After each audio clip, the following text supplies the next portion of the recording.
Good evening, brothers and sisters. शुभ संध्या भाई और बहनों।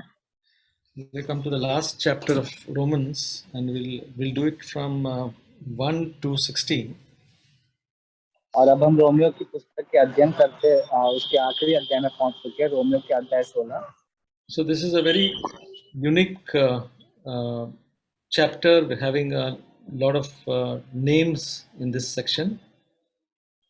और यह जो अध्याय है रोमियो का, इसमें इसकी विशेषता यह है कि इसमें काफी व्यक्तियों के नाम यहाँ पर बताए गए हैं। And that is what is very interesting about this section which we are going to consider from verses 1 to 16.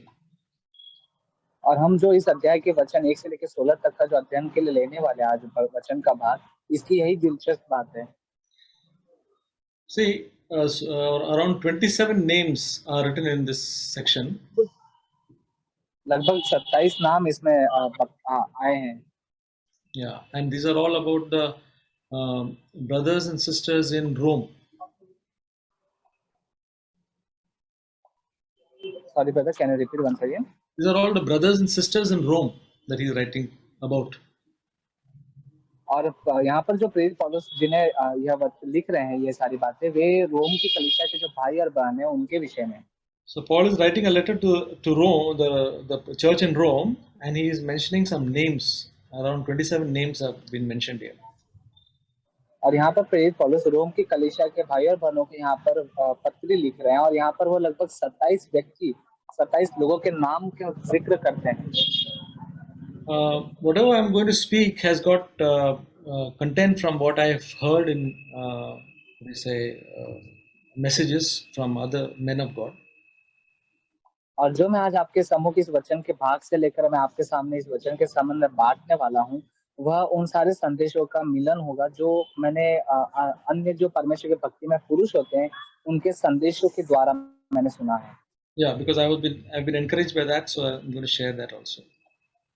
तो क्योंकि मैं उन बातों से भी मैंने बहुत ही प्रोत्साहन पाया है, तो मैं उनकी उन बातों को भी आपके सामने बांटूंगा। So the names are very important for God. तो जो नाम होता है वो परमेश्वर के लिए बहुत ही ज्यादा महत्वपूर्ण होता है। Our God is a God who knows our names. और हमारा जो परमेश्वर है वो ऐसा परमेश्वर है जो हमारे नाम जानता है। And he calls us by names. और वह हमें नाम लेकर बुलाता है। And that is very much clearly written in the Word of God. और इसके विषय में वचन में साफ-साफ रीति से लिखा हुआ है। Because names are very, very important. क्योंकि नाम जो है वो बहुत ही ज्यादा महत्वपूर्ण होते हैं। When we call somebody by the name, it's a very personal touch. और जब कभी हम किसी व्यक्ति का People, you're disconnected. लेकर जब हम उसे बुलाते हैं तो वह उसके लिए एक बहुत ही ज्यादा करीब की बात बन जाती है। Suppose we call a person, hey, I want to tell you this. And instead of that, if we tell the name, it makes a lot of difference. और यदि आप मान लीजिए उदाहरण के लिए किसी व्यक्ति से कुछ कहना चाहता, आप कहें कि सुनो जरा मैं आपसे कहना चाहता हूँ, और यदि आप नाम लेकर उसे बुलाएं और बात करें तो उन दोनों बातों में बहुत ज्यादा अंतर पड़ता है। A table or a chair does not have a name. जो कुर्सी होती है, जो मेज होता है, तो उसका नाम नहीं होता। But we are made in the likeness of God, and God has given us names. और हम जो है वो परमेश्वर की समानता स्वरूप में बनाए गए हैं, रचे गए हैं, तो परमेश्वर ने हमें नाम भी दिया है। Isaiah 43:1 says, यशायाह अध्याय 43 उसका पहला वचन ऐसे कहता है, But now thus says the Lord, He who created you, O Jacob, He who formed you, O Israel, fear not, for I have redeemed you. I have called you by name, you are mine. यशायाह अध्याय 43 वचन 1, ओ याकूब तेरा रचने वाला और ओ Israel तेरा गढ़ने वाला प्रभु अब यूं कहता है, मत डर क्योंकि मैंने तुझे छुड़ा लिया है, मैंने तेरा नाम लेकर तुझे छुड़ाया है, तू मेरा है। Yeah. John chapter 10 verse 3 says, यूहन्ना अध्याय 10 वचन 3 ऐसे कहता है, Jesus, he says, to him the gatekeeper opens, the sheep hear his voice, and he calls his own sheep by name and leads them out.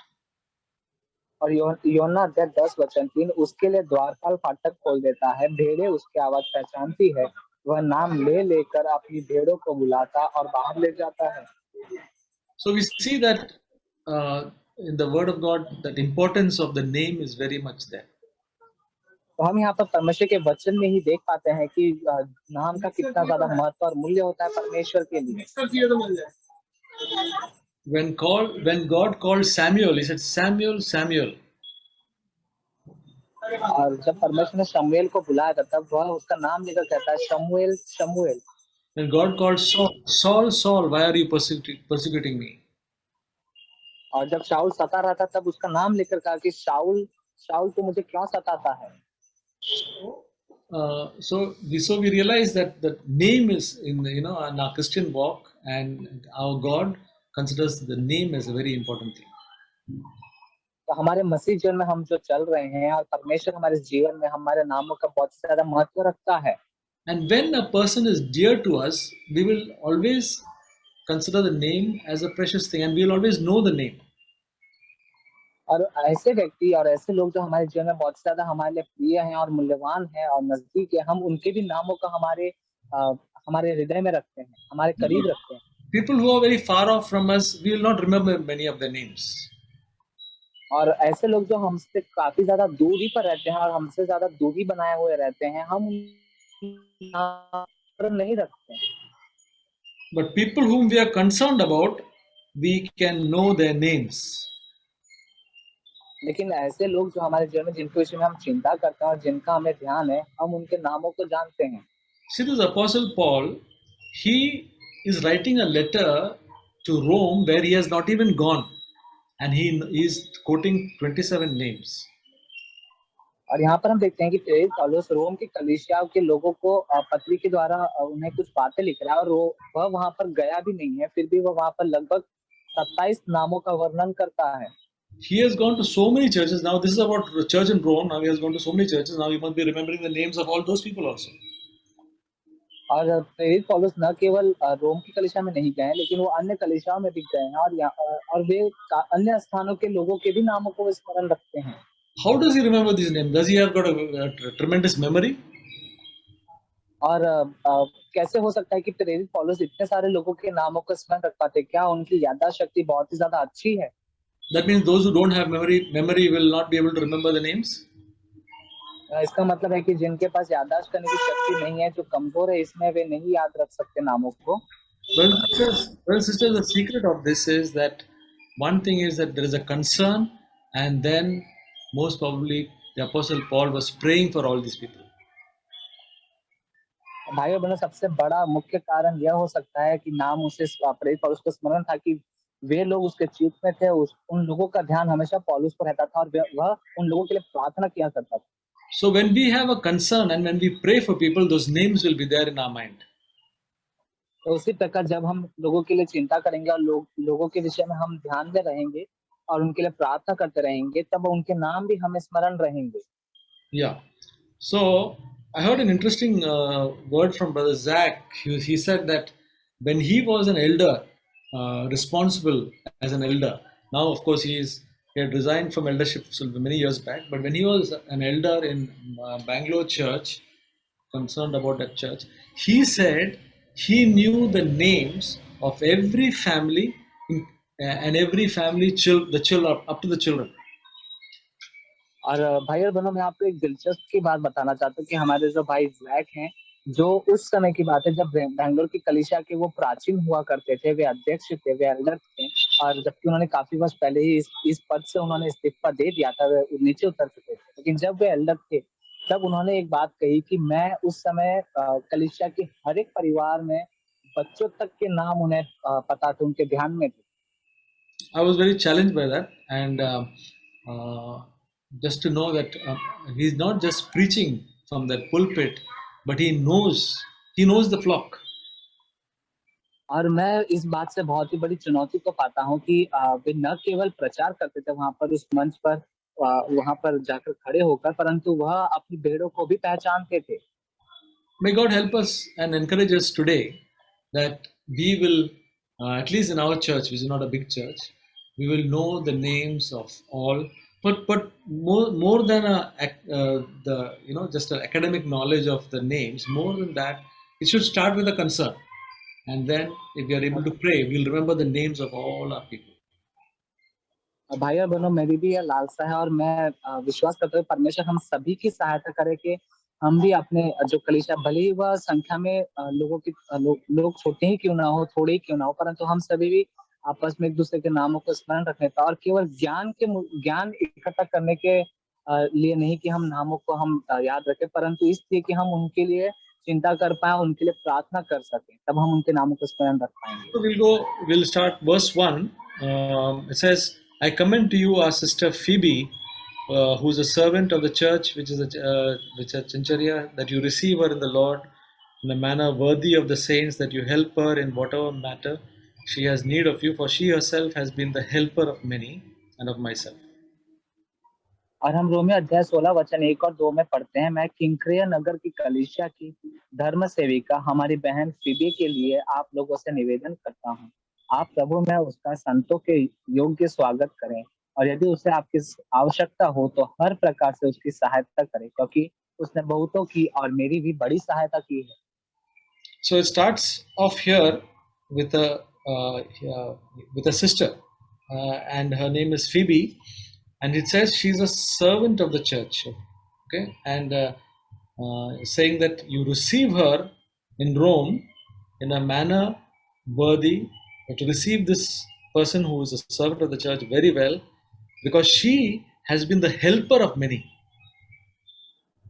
और यहाँ पर हम देखते हैं प्रेरित पौलुस इस पत्री की शुरुआत करते हैं एक बहन से लेकर, रोम की कलीसिया की एक बहन जिसका नाम फीबे है, और वह एक सेविका है, कलीसिया में सहायता करने वाली मददगार है, और वह कहता है कि आप उसको एक योग्यता के साथ जानकर उनको आप अपनाएं, उसको स्वीकार करें और एक अच्छी रीति से आप उसको स्वागत करके स्वीकार करें, क्योंकि उसने बहुतों की सहायता की है।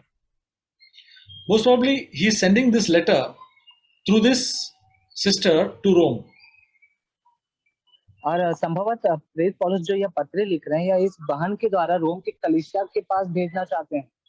Okay, so here we see that Phoebe was a helper of many, and including Apostle Paul. और यहाँ पर प्रेरित पौलुस बताते हैं कि यह जो बहन है फीबे, यह बहुतों की मददगार रही है और इसने मेरी भी सहायता की है।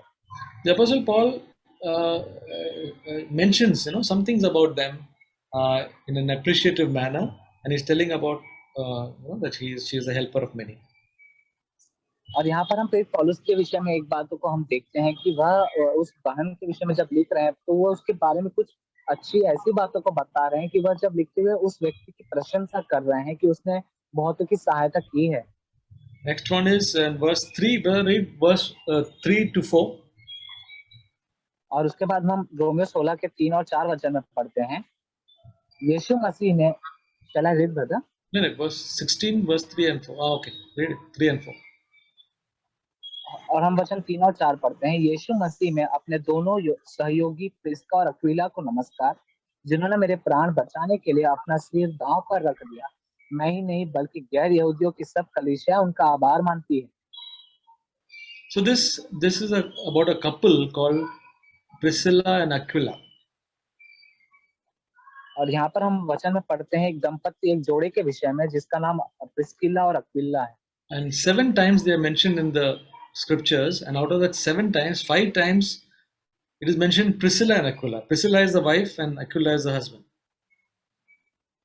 और यहाँ पर हम देखते हैं कि नई वाचा में नए नियम में इस दंपति, इस जोड़े के विषय में वचन में 7 बार इनके नामों का वर्णन किया गया है, जिसमें से इसे प्रिस्किला और अक्विला करके, जिसमें प्रिस्किला जो है वह पत्नी है और अक्विला जो है वह उसका पति है, और ऐसे पहले पत्नी का नाम फिर पति का नाम करके कहा है। We don't know why it is, but maybe she was a very active woman. और हमें नहीं पता कि इसके पीछे क्या कारण है, लेकिन हो सकता है कि जो वह पत्नी थी उसकी वो बहुत ही ज्यादा कार्यरत रहती थी।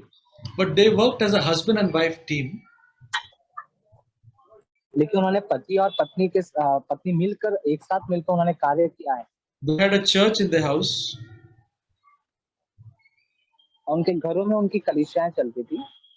And they were co-workers with Apostle Paul. और वे प्रेरित पौलुस के साथ में सहकर्मी थे। They were initially in Rome, but they had to flee Rome because of the persecution, and they went to Greece in Corinth. और वे रोम में नहीं रहते थे, लेकिन मसीह लोगों पर आने वाले सताव के कारण उन्हें भागकर रोम में जाना पड़ा, जहां से वे निकलकर ग्रीस में चले जाते हैं, वहां कुरिन्थ की कलीसिया में जाते हैं। And in Corinth, Paul met them because they were tent makers. They had a trade of tent makers, and Paul joined them in the tent making. और वहां पर कुरिन्थ में वे जब चले जाते हैं, वहां पर कुरिन्थ की कलीसिया में वे प्रेरित पौलुस उनसे मुलाकात करते हैं, उनसे मिलते हैं। और वे उस समय तंबू बनाने का जो था वह काम किया करते थे, और वहां पर उनकी मुलाकात होती है। So these two were very much disciples of the Lord, and they knew the scriptures very well. So when Apollos, an evangelist, came, who was very fiery speaker, they took him aside and taught him the way of the Lord more accurately. और हम यहाँ पर देखते हैं कि जब प्रेरित पौलुस उनसे मिला, परमेश्वर के वचन बांटते हैं, और उसके बाद में जो अपुल्लोस था और अन्य जो सुसमाचार प्रचारक थे, जो प्रेरित थे, वे जब उनसे मिलते तो वे और ज्यादा खराई के साथ उन्हें परमेश्वर के वचन को सिखाते हैं। So for these people who risked their lives for Paul, and so many people were giving thanks, including Paul, and the Gentiles and the churches there were giving thanks to such a couple. और यहाँ पर हम देखते हैं कि प्रेरित पौलुस की उन्होंने जान भी बचाई थी, इस कारण न केवल प्रेरित पौलुस परंतु कलीसिया के और भी जो दूसरे गैर यहूदी लोग थे कलीसिया के, वे सभी उनका आभार मानते हैं और उनका धन्यवाद करते हैं। A very great example for all of us. एक बहुत ही अद्भुत और महान उदाहरण हम सभी के लिए है। Then we see in read brother verse 5 and 6. और तुरंत वचन 5 और 6 में हम देखते हैं, उनके घर में एकत्र होने वाली कलीसिया को नमस्कार। मसीह के निमित्त आसिया के प्रथम फल मेरे प्रिय इपेनितुस को नमस्कार, और मरियम को भी, जिसने आप लोगों के लिए इतना कठिन परिश्रम किया। Verse 6 also, you read? Yes बेटा। Okay. So in verse 5, we read about a person by the name Epanetus, and see how Paul addresses them. My beloved, I mean, much love, he says. और यहाँ पर हम देखते हैं कि जब प्रेरित पौलुस उन लोगों से बात कर रहे हैं, उनके विषय में जब उनका नाम लेकर वर्णन करते हैं, यहाँ पर हम एक व्यक्ति के नाम को पढ़ते हैं, इपेनितुस, और वो वहां पर कहते हैं कि मेरे प्रिय, यानी कि बहुत ही ज्यादा प्यार किया गया इपेनितुस। And he was the first convert in Asia. और आसिया में वह सबसे पहला फल था, यानी कि सबसे पहला व्यक्ति था जिसका परिवर्तन हुआ। So the first convert, when we see if from our life somebody gets first converted, we can remember that, right? और जो पहला व्यक्ति होता है, जो प्रथम फल होता है, या पहला व्यक्ति जिसका परिवर्तन होता है, हमारे जीवन से भी यदि कोई व्यक्ति पहला व्यक्ति है जो परिवर्तन पाया है, नया हो गया है, तो हम उसे स्मरण रखते हैं। Somebody who was touched in the Lord through our life, maybe not directly converted, but somebody who been some influence of ours. It's a very great joy when we see such people. और ऐसे व्यक्ति जो हमारे जीवन के द्वारा भारी मतलब अद्भुत रीति से नहीं, परंतु वे एक स्पर्श को, परमेश्वर के स्पर्श को हमारे जीवन के द्वारा पाते हैं, तो और उन्हें हम ऐसे बढ़ते हुए देखते हैं, परिवर्तन होता हुआ उनके जीवन में देखते हैं, तो हमें बहुत ज्यादा आनंद होता है। Verse 6, it says about Mary who worked hard in the Lord. और वचन 6 में हम मरियम के विषय में पढ़ते हैं, जिसने बहुत ही ज्यादा कठिन परिश्रम किया है। So the Apostle Paul is saying that there are some people, he mentions about some others also, who says they worked hard in the Lord. और यहाँ पर हम ऐसे लोगों के नामों का वर्णन करते हैं, पौलुस के द्वारा पाते हैं, और वो कहते हैं कि ऐसे लोगों की वह सराहना करते हैं जिन्होंने प्रभु में बहुत ही ज्यादा कठिन परिश्रम किया है। Read verse 7, brother. वचन 7, मेरे संबंधियों और बंदी गृह में मेरे साथियों अंद्रोनिकुस और बहन यूनियास को नमस्कार। ये प्रेरितों में प्रतिष्ठित है और मुझसे पहले मसीह के शिष्य बने थे। So there was two people by the name Andronicus and Junius. They were relatives of Paul, and they were fellow prisoners with him, and they were apostles. और यहाँ पर हम दो व्यक्ति के नाम पढ़ते हैं, अंद्रोनिकुस और बहन यूनियास के विषय में। और ये दो व्यक्ति जो हैं ये प्रेरित पौलुस के रिश्तेदार हैं। ये प्रेरित पौलुस के साथ में बंदीगृह में भी थे, बंदीगृह में थे, और ये प्रेरित भी थे। There were more than 12 apostles. So Andronicus, Junius, remember Paul was an apostle. He was not in the first 12 disciples. So Paul was an apostle. Barnabas was an apostle. Now here we read about Andronicus and Junius, outstanding among the apostles. और जैसा कि हम सभी जानते हैं कि यीशु मसीह के 12 प्रेरित थे, 12 शिष्य थे, प्रेरित थे, और प्रेरित पौलुस का नाम उनमें नहीं शामिल है। लेकिन हम जैसा कि पढ़ते हैं वचन में, प्रेरित पौलुस भी प्रेरित कहलाते हैं, बरनबास भी प्रेरित थे, और यहाँ पर हम इन दोनों व्यक्ति के विषय में पढ़ते हैं कि ये भी प्रेरित हैं। Yeah. Then we read from verse 8 to 10. और वचन 8 से 10 हम जब पढ़ते हैं, प्रभु में मेरे प्रिय अम्पिलियातुस को नमस्कार, मसीह में हमारे सहयोगी उर्बानुस और मेरे प्रिय स्ताखुस को नमस्कार, मसीह के सुयोग्य सेवक अपिल्लेस को और अरितोबुलुस के परिवार को नमस्कार। So here we see again some names like Ampliatus, Urbanus, Stachys, Apelles. Then he speaks, the beloved in the Lord. So you can see how he writes, beloved in the Lord and my beloved fellow worker. He doesn't just say the names, he says add something to it, some description from his heart, what he writes this. और यहाँ पर हम प्रेरित पौलुस के विषय में एक बात देखते हैं कि वे जब इन व्यक्तियों के नाम लेते तो वो केवल उनका नाम लेकर नहीं कहते, उनके नामों के आगे वो कुछ ना कुछ कहते हैं कि मेरा संगीत दास, या मेरा सहकर्मी, या फिर वो कह रहे हैं कि मेरे प्रिय, या मेरा प्यारा, या ऐसे कुछ तो कुछ उनके नामों के आगे वो उस व्यक्ति के बारे में वर्णन करते हुए वो कुछ आगे नाम लगाकर कहते हैं। Now in verse 10 it says, greet those who are of the household of Aristobulus. और आगे वचन 10 में हम पढ़ते हैं कि मसीह के सुयोग्य सेवक अरिस्तोबुलुस के परिवार को नमस्कार। Now Aristobulus seems to be a person who of noble, from a kingly family. और यह जो व्यक्ति है अरिस्तोबुलुस, यह एक प्रतिष्ठित परिवार से है, जो राजघराने एक परिवार से वो है। So there were people of noble category also who are in the church. और यहाँ पर कलीसिया में जो ऊंचे घराने से भी आए हुए लोग जो थे वो हैं। Verse 11. वचन 11 हम पढ़ते हैं, मेरे संबंधी हेरोदियोन को और नरकिस्सुस के परिवार को नमस्कार, जो प्रभु में है। Yeah, so here we see about Herodian, one of the relatives of Paul, and the household of Narcissus, I can't pronounce it properly, but who are in the Lord, and some of them were, on the lower side, like a slave also. और यहाँ पर हम वचन 11 में पढ़ते हैं कि एक व्यक्ति जो है वो हेरोदियोन, यह प्रेरित पौलुस का रिश्तेदार है, संबंधी है, और यहाँ पर एक परिवार के विषय में वो नमस्कार कहता है कि जिसका नाम है नरकिस्सुस, वह उसके परिवार को भी नमस्कार करता है प्रभु में। और यहाँ पर हम कुछ ऐसे नामों का भी वर्णन करते पाते हैं जो जिनका जो घराना है, जिनका जो खानदान है, कुटुंब है, वह नीचा माना जाता है। ऐसे भी लोग यहाँ पर शामिल हैं। Verse 12, read brother. वचन 12, प्रभु की सेवा में परिश्रम करने वाली त्रुफेना और त्रुफोसा को नमस्कार, प्रिय पिरसिस को नमस्कार, जिसने प्रभु की सेवा में बहुत परिश्रम किया। So Tryphena and Tryphosa, they seem to be twin sisters, and they are workers in the Lord. And Persis, my beloved, the beloved, has worked hard in the Lord. Again, we see workers in the Lord and worked hard in the Lord.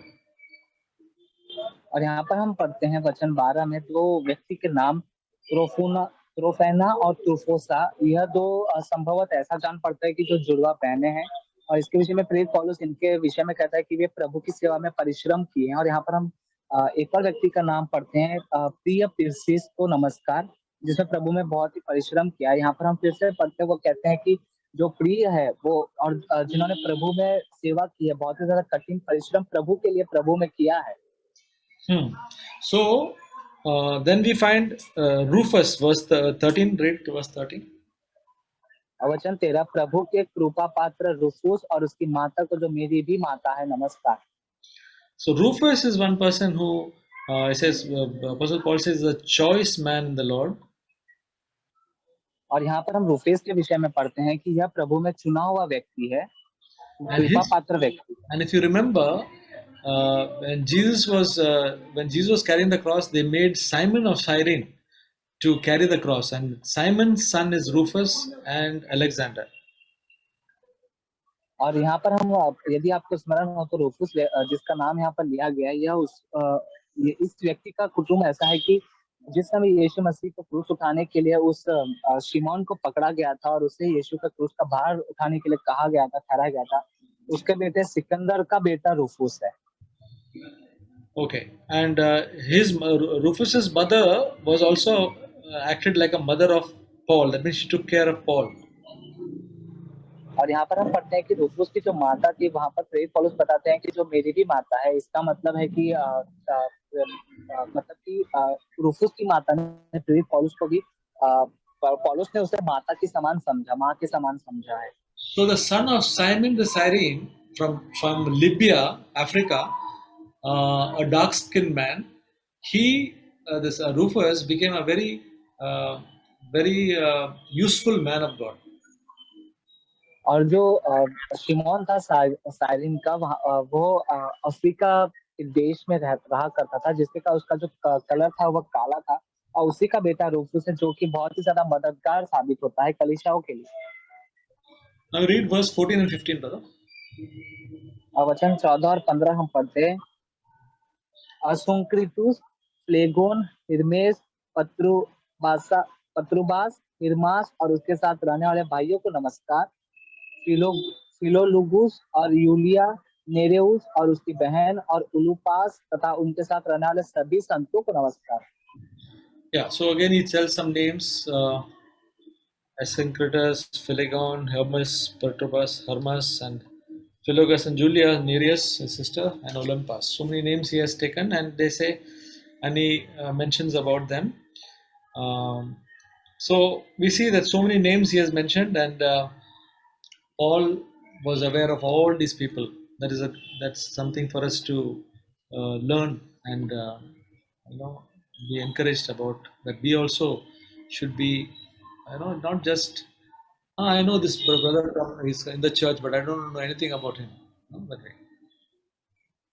और यहाँ पर हम फिर पौलुस के विषय में देखते हैं कि वे कुछ और व्यक्ति के नाम यहाँ पर लेते हैं और वर्णन करते हुए कहते हैं, उनको नमस्कार करते हैं। और हम यहाँ पर एक देख सकते हैं कि प्रेरित पौलुस उन सभी व्यक्तियों के विषय में नाम जानते थे, और न केवल नाम परंतु उनके विषय में, वह उनके जीवन के विषय में भी जानते थे। और मेरे लिए भी यह एक चुनौती के समान कि न केवल मैं एक व्यक्ति का नाम केवल जानने पाऊँ, या मैं ऐसे कहूँ कि नहीं मैं इस भाई को जानता हूँ लेकिन इसके विषय में मुझे ज्यादा कुछ नहीं पता, यही स्थिति से ना हो।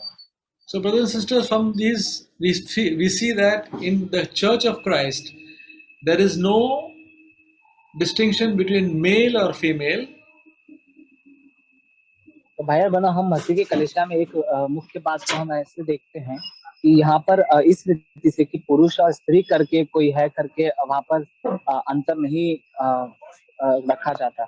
Between Jew and Gentiles, ये जो अन्य जाति से हैं या विश्वासी हैं, मसीह परिवार से हैं, between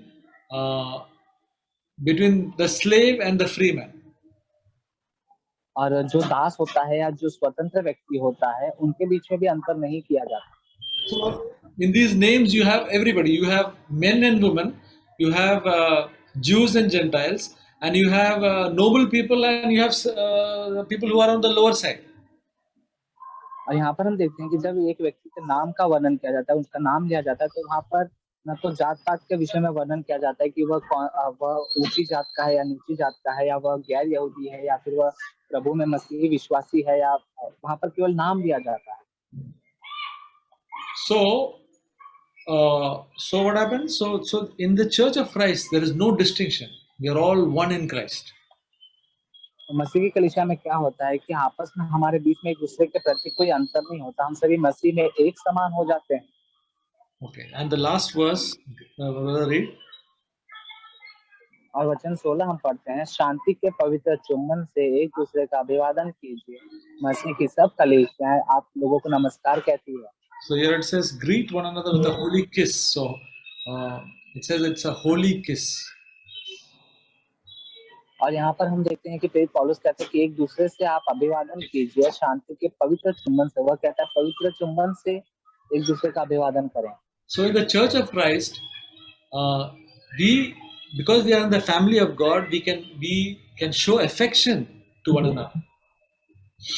तो क्योंकि हम सभी मसीह के परिवार हैं और मसीह में एक परिवार के समान हैं और परमेश्वर के एक परिवार हैं, तो हम आपस में एक दूसरे के प्रति जो लगाव जो प्रेम होता है उससे हम बाहरी तौर पर प्रकट कर सकते हैं। And it says a holy kiss. That means that it should be, everything should be in proper way. That means for us it can be it can be a hug, or how we do it, but it can be with affection, not just like a shake hand may not be enough, but we can be more affectionate to one another because we love one another and we are in the same family. और यहाँ पर हम देखते हैं कि हमारे साथ के जो लोग होते हैं जिनसे हम ज्यादा जो प्रभु में है और मसीह की कलीसिया में हिस्सा है, प्रभु के परमेश्वर में हम सभी एक परिवार के सदस्य के समान हैं, तो हम सभी एक समान होने के कारण जिनसे हम प्रेम करते हैं, हम इस प्रकार के पवित्र चुंबन यानी कि हम अभिवादन कर सकते हैं, जैसे हम न केवल हाथ मिलाने के द्वारा परंतु हम उनसे गले मिल सकते हैं इसका किसी और अन्य रीति से, लेकिन इसे गंभीरता के साथ में कि पवित्र चुंबन जो अभिवादन करना है उससे हम करें। Amen. I want to encourage, मैं कुछ बातों के द्वारा वचनों के द्वारा आपको थोड़ा उत्साह प्रोत्साहन करना चाहता हूँ। So I want to encourage with some verses. जैसे कि 16वां अध्याय में हम बहुत सारा नाम देखते हैं, जैसे कि एक कलीसिया है, कलीसिया में हम ये प्रोत्साहन करते हैं कि कलीसिया में हर एक भाई बहन कई लोग रहते हैं, हम हर एक नाम को याद रखते हैं नहीं रखते हो, लेकिन ये अध्याय हमें प्रोत्साहन करता है, हम रखना चाहिए। And in this 16th chapter we see a lot of names in this chapter, and this encourages us that in the church we should be able to know the names of everyone. So first जो नाम है फीबेन, इसका नाम एक बहन है जो प्रभु पौलुस को एक आत्मिक बहन की तरह है। And the first name mentioned is a sister named Phoebe, who is like a spiritual sister to Apostle Paul. या जब कलीसिया में ऐसे किसी का नाम कुछ डिफिकल्ट लगता है, मैं कई बार उस बहन का नाम या भाई का नाम हमेशा याद रखने के लिए कोशिश भी नहीं करता हूँ। Many a times in the church, when there is some brother or sister's name which is a little difficult, I do not even make an attempt to remember it, and I forget it. लेकिन जब उसको नाम को मैं याद रखना है तो ब्रदर मैथ्यू ने अच्छी तरह से समझाया कि उसके लिए अगर आप प्रार्थना करेंगे लगातार तो उस बहन या भाई या कोई भी हो, उसका नाम हमेशा हमारा दिमाग में बैठे रहेगा। So as brother Matthew explained that if we continuously pray about that person, then that person's name we will always remember. So मुझे इन सारी नामों में से सबको प्रभु पौलुस बहुत नमस्कार कहता है, लेकिन एक 12वां वचन में आएंगे, पौलुस कुछ उनको भी एक नमस्कार कहते हैं, वो लोग कुछ काम किया है वहां पर। So Apostle Paul is greeting a lot of people, but if you look at the 12th verse, he's mentioning people who has done something for the Lord. या वहां पर लिखा है तुफेना और त्रुफोसा को जो प्रभु में परिश्रम करती है नमस्कार। And it says in verse 12, greet Tryphena and Tryphosa, workers in the Lord. So ये लोग कुछ लोग परिश्रम किया है, कुछ लोगों ने कुछ अधिक परिश्रम किया है जो प्रभु के लिए। And there are people who have worked and there are people who have worked even extra for the Lord. और पौलुस इस वचन को जैसा वो लोग ने काम किया वैसा ही हमारे सामने पेश करता है। And Apostle Paul has showed this to us according to the work which they have done. याद रखो, जब हम प्रभु के सामने खड़ा रहेंगे उस दिन जो काम हमने नहीं किया है उसका प्रभु हिसाब नहीं लेगा, लेकिन जो काम हमने किया है उसकी हिसाब किताब लेगा। So the day we stand before the Lord, what we have not done, that God will not take that into account, but He will take into account what we have done. So 1 Corinthians 3:10-12, अगर आप सभी लोग, मैं चाहता हूं इस वचन को खोले और पढ़े। 1 Corinthians 3:10-12। So let us read from 1 Corinthians chapter 3 verses 10 to 12. Brother, padhun kya? या सिस्टर एक बार पढ़िए। According to the grace of God which was given to me, like a wise master builder, I laid a foundation, and another is building on it. But each man must be careful how he builds on it, for no man can lay a foundation other than the one which is laid, which is Jesus Christ. Now, if any man builds on the foundation with gold, silver, precious stones, wood, hay, straw, each man's work will become evident. या यहाँ पर पौलुस Corinth में जब प्रभु की सुसमाचार बांटा और वहां की लोगों को प्रभु की रास्तों में चलने के लिए, प्रभु पर विश्वास में आने के लिए बहुत उसने मदद किया वहां पर। So in Corinth, Apostle Paul shared the gospel, and he helped the people of Corinth to walk in the Lord's ways. और पौलुस कहता है कि मुझ में कुछ भी नहीं है, जो कुछ भी मैं कर रहा हूँ प्रभु की दया से, उसकी अनुग्रह से। And Apostle Paul says that whatever he's doing it only by the grace of God. और कहता है कि जो भी कुछ सामर्थ्य मुझे मिला है, जो कुछ मौका मुझे मिला है, वो प्रभु ने मुझे मुफ्त में दिया है। And he says that whatever strength he has and the opportunity that he has, it is from the Lord. या 11वां वचन में एक अच्छा शब्द लिखा है कि न्यू फाउंडेशन के एक शब्द लिखा है। In the 11th verse, there is a good word which is foundation. और पौलुस वहां के लोगों को प्रभु के पीछे चलने के लिए उसने एक नींव डाला, और नींव डालने के बाद वहां से वो चले गया। Apostle Paul laid a foundation for the people of Corinth, so that they would walk in the Lord. और इसके बाद वो चले गया, लेकिन उस नींव पर कुछ और लोग काम करने लगा। And he left from there after putting the foundation, but there were other people who were building on that foundation. सो मैं ब्रदर्स एंड सिस्टर्स में आपको प्रोत्साहन करता हूँ कि उस नींव पर अगर आप एक अच्छा मटेरियल, जैसे कि वचन में लिखा है कि वर्स 12, अगर उस नींव पर अगर सोने या चांदी या कीमती स्टोन्स के साथ अगर आप बांधेंगे, और नहीं तो ऐसा भी बांध सकता है कि घास। सिस्टर 12वां वचन आप पढ़ सकते हैं, समझेंगे। So, like it says in verse 12, that if any man builds on the foundation with gold, silver, precious stones, wood, hay, straw. या इसके बाद लिखा है कि हो सकता है कि ये कीमती स्टोन्स क्या है, जो सोना चांदी, जो कीमती स्टोन्स क्या है, यानी जो प्रभु के वचन के अनुसार लोगों को प्रभु में आने के लिए जो प्रोत्साहन करने वाली बातें हैं। So what are these? What is this gold, silver, and precious stones? These are those things which help the people to come and walk with the Lord. यानी वो लोग कभी भी अपनी सोच विचार से नहीं चलेगा, प्रभु की आत्मा के द्वारा उसके वचन के अनुसार उस नींव पर बांधने वाला लोग है। So it means that such people do not walk according to their own understanding, but they walk according to God. And right, brother? या सो ऐसा भी लोग है, कुछ एक घास, नहीं तो वचन 12 में लिखा है कि बहुत लो मटेरियल, जैसे कि एक कह सकते हैं कि घास की तरह, एक कीमती नहीं है, ऐसा चीजों के साथ जो उस नींव पर बांध रहे। And there are some people who are using very cheap materials to build on the foundation, and those materials being wood, hay, straw. या ये ऐसा लोग हो सकता है कि वो अपनी सोच विचार से, अपने मनमानी से उस नींव पर कुछ प्रभु की घर बांधना चाहता है।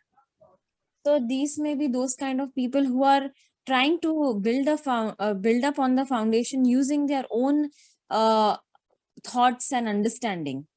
और वचन 13 बहुत सीरियस है। ये एक दिन प्रभु के सामने जो लोग ने जो अच्छा कीमती चीजों के साथ बांधा है, जो लोग ने सस्ता चीजों के साथ बांधा है, एक दिन प्रभु के सिंहासन के सामने आग के साथ परीक्षा किया जाएगा। And the 13th verse is a very serious verse because it says that each man's work will become evident and it will be revealed. Brother, pardon. Yeah, no problem. It's okay. और हर एक का काम उस आग की उस परीक्षा में गुजरने के बाद पता चलेगा। And every man's work, it will be tested with fire. यानी प्रभु के सामने एक दिन फायर के साथ परीक्षा होने वाला है और वो हमारी आंखों के सामने होने वाले है। और आंख के सामने कितना आग है वो इम्पोर्टेंट नहीं है, लेकिन वो आग बुझने के बाद जो मटेरियल जो चीज बचा है वो मुख्य बात है। So one day before the Lord, everything will be tested before fire, and whatever is remaining after it, that is what will matter. या आंखों के सामने आग अच्छा लगता है कि फिर लेकिन वो इम्पोर्टेंट नहीं है। वो आग खत्म होने के बाद उसके अंदर जो सस्ते मटेरियल के साथ दो कलिशा बांधा है वो बुझ जाएगा, उसके हिसाब से प्रभु हिसाब देगा।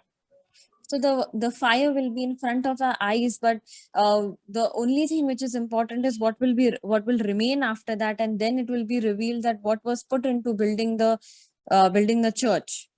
So ये वचन 12 में ये लोग ने जो परिश्रम किया है, जिन्होंने अधिक परिश्रम किया है, तो ये मेरे लिए बहुत चुनौती दिया। So in verse 12, there are people who have worked hard, and that's why this is encouraging for me. Thank you, sister. Praise the Lord. अगर बोलेगा रोमन्स चैप्टर 16 में से कुछ बांटने के लिए, मैं जब मैं पढ़ा तो मुझे ऐसा लग रहा था कि पौलुस कितने लोगों का नाम का जिक्र कर रहा था और इसको बारे में इंट्रोड्यूस कर रहा था, बट मैं प्रभु को धन्यवाद करता हूँ कि ब्रदर मैथ्यू ने इतना अच्छे से एक्सप्लेन किया, क्योंकि हम कई बार सुनते न्यू कॉवेनेंट के बारे में, क्रूस उठाने के बारे में, और ये सब चीज समझ में आता है। जब 16 में मैं सोच रहे थे कि इसमें से हम क्या सीखते, हमको क्या समझ में आता है, बट मैं देखा कि पौलुस इतने लोगों का नाम याद रखा था, और जैसे ब्रदर मैथ्यू मेंशन कर रहा था कि उसको कंसर्न था, एक लव था उनके प्रति। तो मेरे मन में भी वो एक बोझ आ रहा था कि मुझे भी अपने भाइयों के प्रति एक कंसर्न लव मुझे रखना चाहिए, ताकि जब ये चीज अगर हमारे अंदर रहेगा तब भाइयों का नाम जब हम उनके लिए प्रार्थना करेंगे तो ऑटोमेटिक याद रहेगा। एक चीज ब्रदर मैथ्यू अच्छे से बोला कि इसमें कोई बुद्धिमान का जरूरत नहीं है या कोई एकदम हमको याद रखने का शक्ति चाहिए, बट लेकिन एक लव, एक कंसर्न रहेगा हमारे भाइयों के प्रति, तो नाम ऑटोमेटिक हमारे माइंड में याद रहेगा। तो मैं प्रभु को धन्यवाद करते कि ये अलग सीखने के लिए मिला मुझे कि हमको हमारे भाइयों के प्रति प्रेम और एक कंसर्न, चिंता हमको रखना चाहिए। तो मैं प्रभु का धन्यवाद करता हूँ इस चीज के लिए, एक सीखने के लिए मिला, तो praise God for that.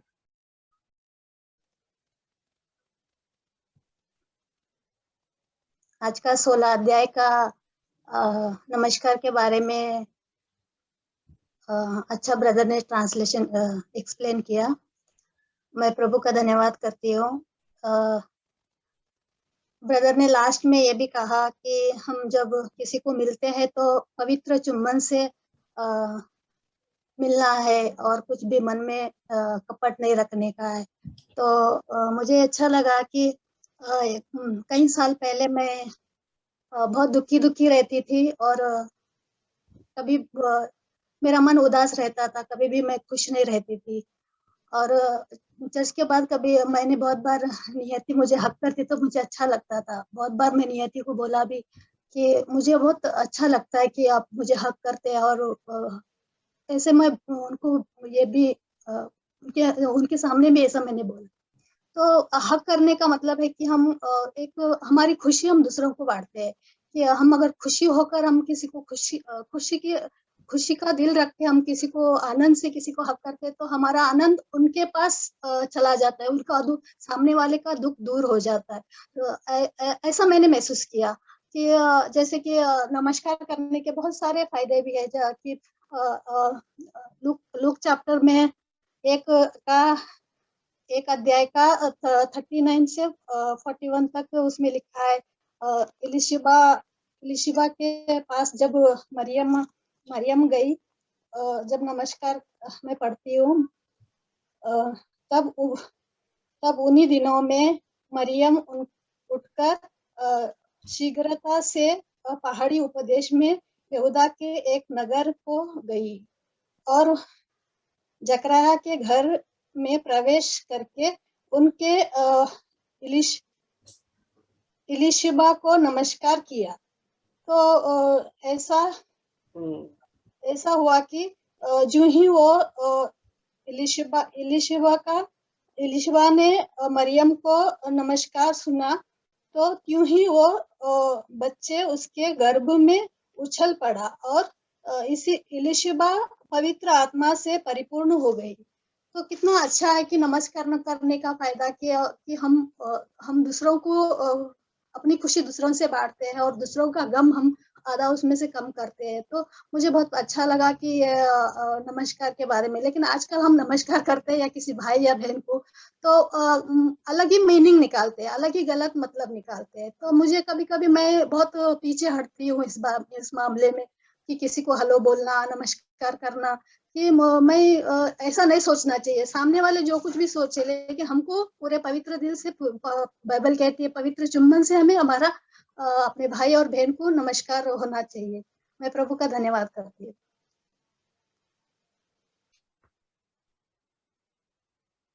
I take this opportunity to highlight some verses, how it speaks, because it's very important how we, greet our brothers, our sisters, is how,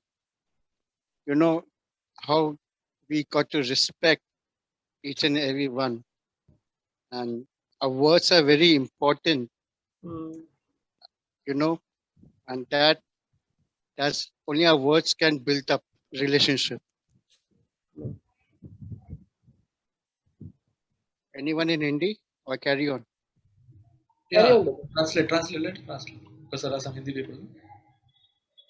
Somebody Brother will Vipul is not there. Brother, I can try. Okay. तो मैं कुछ वचनों को रेखांकित करना चाहता हूँ जो इस संबंध में, एक दूसरे को नमस्कार करने के संबंध में, जो मुझे लगता है बहुत ही जरूरी है ताकि हम एक दूसरे को इज्जत के साथ नमस्कार करें। Correct brother Cyril? Yes, sister. That's good. Because only if we have love for each other, the words in our heart will come out from our mouth. That's what the word of God says also. क्योंकि अगर हमारे हृदय में प्यार है और वो हमारे शब्दों के तरह, हमारे शब्दों के द्वारा वो बाहर आता है। So I will read a verse from Ephesians chapter 4, verse 29. It says, "Let no corrupting talks come out of your mouth, but only such as is good for building up, as fit the occasion, that it may give grace to those who hear." Brother, Ephesians chapter 4, which was? Sister 29, 4:29. 4:29. तो हम इफिसियों की किताब का 4था अध्याय उसका 29वें वचन में पढ़ते हैं। कोई गंदी बात तुम्हारे मुंह से न निकले, पर आवश्यकता के अनुसार वही जो उन्नति के लिए उत्तम हो, ताकि उससे सुनने वालों पर अनुग्रह हो। Whoever hears what we speak, it should be a grace, it should be a loving, it should be something that builds something up, builds a good relation in Christ. तो जो भी हमारी कही हुई बातें को सुनता है वो अनुग्रह से भरा होना चाहिए, वो प्रेम से भरा होना चाहिए, और वो ऐसा होना चाहिए जो सामने वाले को परमेश्वर में बनाए। Because it says in Ephesians chapter 5 verse 4, "Let there be no filthy filthiness or foolish talk or crude joking, which are out of place, but instead let there be thanksgiving. और इफिसियों के 5वें अध्याय के 4थे वचन में हम पढ़ते हैं, और न निर्लज्जता, न मुद्दता की बातचीत की, न ठट्ठे की, क्योंकि ये बातें सोहती नहीं, वरन धन्यवाद ही सुना जाए. Because the words that we speak, we don't know how our opinion, our words will affect our brothers or sisters while speaking. It could be joking, it might be something we might say something out, but it can hurt the person also. क्योंकि हमारी जो कही हुई बातें हैं उसके सामने वाले इंसान पे उसका क्या असर पड़ रहा है इसका हमें नहीं पता. हम कुछ मजाक में कहें और सामने वाले को उस चीज का बुरा लगे. So we got to be very careful how we even joke with people. तो इसलिए हमें ये भी ध्यान रखना जरूरी है कि हम मजाक भी कैसे कर रहे हैं. Because when we make fun of somebody, maybe he's there, he's not there, or maybe in his presence, or even he's behind his back when he's not there. But whatever we say, it doesn't help in building up any relation if it's bad. तो हम जब किसी का मजाक भी उड़ा रहे हैं, चाहे उसके सामने करें या उसके पीठ पीछे करें, जैसे भी करें, ये ऐसी चीज है जो किसी भी को बनाती नहीं है. So I would leave you with this verse, which it says in Proverbs 14, verse 7. It says, "Leave the presence of a fool, for they do not meet with the word of knowledge." तो मैं नीति वचन से एक बात कह के रुकूंगा. नीति वचन 14वां अध्याय. Brother, which verse? 14th chapter, which verse? Verse 7, sister. नीति वचन का 14 अध्याय का 7वां वचन. मूर्ख से अलग हो जा, तू उससे ज्ञान की बात ना पाएगा. So it's very important, the words that we use, that it should be a thanksgiving, it should be a building a good relation. And when we sit with fools, as it says in Psalm 1, we got to be very careful. Rather, we just move out from that atmosphere from that group, but build a relation with those people who can build a good and strong foundation that's in Christ. Amen. God bless you all. तो हमारे जो शब्द हैं वो इतने जरूरी होते हैं, इतने महत्वपूर्ण होते हैं, उनसे हम अच्छे रिश्ते बना सकते हैं. और जैसा कि अगर हम मूर्खों के साथ गलत बातों में रहेंगे, उनके संगत में रहेंगे, जैसे भजन संगीता के पहले अध्याय में कहा गया है, तो उससे हम अच्छे रिश्ते नहीं बनाएंगे.